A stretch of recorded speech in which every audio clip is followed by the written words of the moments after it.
Major League Baseball playoffs kicked off this week, and the Blue Jays are hitting the field for their first playoff game tomorrow. Our next guest says that playoff season should drive business for restaurants in downtown Toronto and nationwide.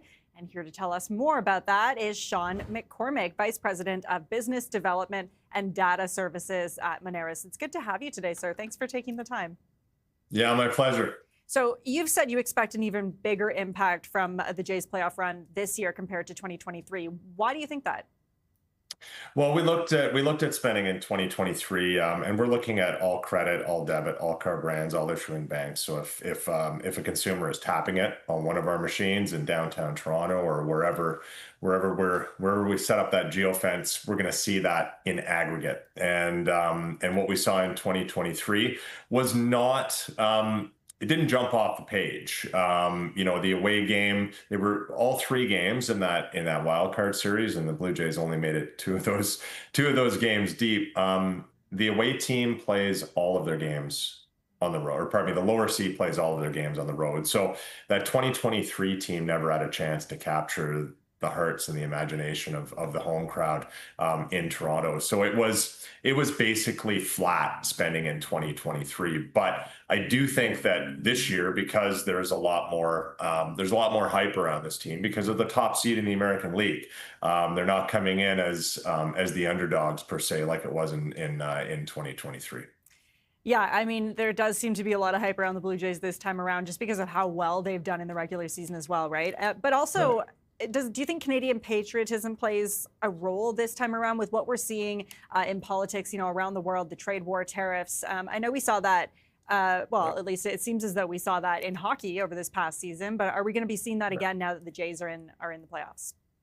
I think there's a little bit of patriotism baked into the Toronto Blue Jays historically. If you think back to 1992, a lot of your viewers might remember when the Americans they had our flag upside down during the national anthem in '92, and that really sparked that whole Canada versus the USA, and that has persisted ever since, and that's part of what makes the Blue Jays really Canada's team, unlike any other sports team in Canada.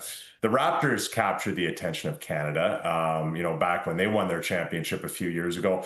But it was a little bit different because the Raptors haven't been around as long. The Blue Jays go back to 1977. That's a long time. And with all due respect to the Montreal Expos, that was a great franchise for a lot of years. They never won a World Series. In fact, they didn't make the playoffs very often. And for that reason, the Blue Jays were able to capture the hearts and minds of Canadians from coast to coast a long time ago, back in 92 and 93. So, here we are, 30 years later. It won't take much to get that Canadian patriotism firing on all cylinders again, I don't think. I don't think so. But I mean, even when we were watching the Jays in the regular season, as we talked about, like doing so well this year, were you already starting to see hints of what's to come in terms of like a surge in spending around their wins and around, fans coming downtown? Well, what we know is the studies that we've done. We do it every spring in the NHL playoffs. We don't get the opportunity to do it with the Blue Jays every year, but we do the NHL playoff spending tracking every spring. And what we see is that there is a surge of spending in every Canadian city that has an NHL team, not just in and around the arena, but around the city. The impact around the arena is typically a lot more noticeable. So, for example, I'll take the Leafs in the spring in the second round. The first two home games of their second round series, spending at restaurants in and around the arena was up not 13% and 9% respectively. Around the city, it was more flat, 0%, flat in the first game and up 3% in the second game. But here's what we're going to be looking for in this first series with the Blue Jays is the day of the week. The day of the week impacts the spending lift more than you might think. So games on Sundays, the lift is typically enormous when there's a big game happening because you're coming from a lower baseline on Sundays at restaurants. Sundays is not a busy day at restaurants and bars typically.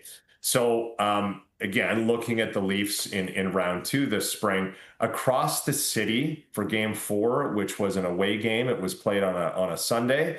Spending was up 25% at restaurants across Toronto. So this coming Sunday, is going to be game 2 of the ALDS. That's the one in my mind that we're going to be keeping a close eye on, not just in Toronto, but right across the city. There will be, or right across the country, there will be a spending impact with Blue Jays fans that are out getting together with other fans. It really is a community. We hear about community all the time now, and different groups of people getting together to celebrate. Well, sports is no different. In fact, sports might be one of the longest standing communities that there are, communities of fans that have allegiances to different teams. And I think what you're going to see is Blue Jays fans in every city across Canada getting together in the bars and restaurants. They might go there with their friends and their family, but I personally know a lot of fans that might just, friends of mine that might just go to their local pub and expect to see people when they're there. They aren't necessarily making plans to meet people at the bar or the restaurant. They're just going to go because there's a game on, and that is really the definition of community. It really is. That's a good point. I mean, I'm sure all this data can somehow help businesses prepare for like a surge. What should businesses or business owners be doing to maybe best take advantage of this kind of surge in spending? Yeah, well, staff up, right? So that's the first one. But restaurants are a different animal than, say, apparel, right? So there's only so many seats in a restaurant. There's a finite capacity, and if you've got a 65, capacity for 65 patrons, you're only ever going to be able to get 65 people in that restaurant. That's the law. At a clothing store, you can jam as many people into that clothing store as you can, provided you're prepared to deal with the shrink that's going to be associated with that. There's going to be shoplifting, et cetera, in a crowded store. So the impact, so for example, the Taylor Swift show in Toronto and Vancouver, those shows last year, the lift in apparel was eye-popping. In Vancouver, there was a show on a Sunday. It had a 923% increase in apparel spend in downtown Vancouver for her Sunday show. Restaurants, on the other hand, was up about 40%. So again, it's that capacity. But staffing up and having more waiters, waitresses, bartenders, being able to make sure that when there's empty plates, go and see make sure you've got staff to go and see if they want more food. When the glasses are empty, get the staff on those tables to see if they want another drink. That's how you're going to drive the incremental lift, because you have to deal with that finite capacity issue. It's going to be exciting. It's going to be busy. Really great to have you on, Sean. Really, thanks so much for joining us and giving us your insight. Fascinating stuff.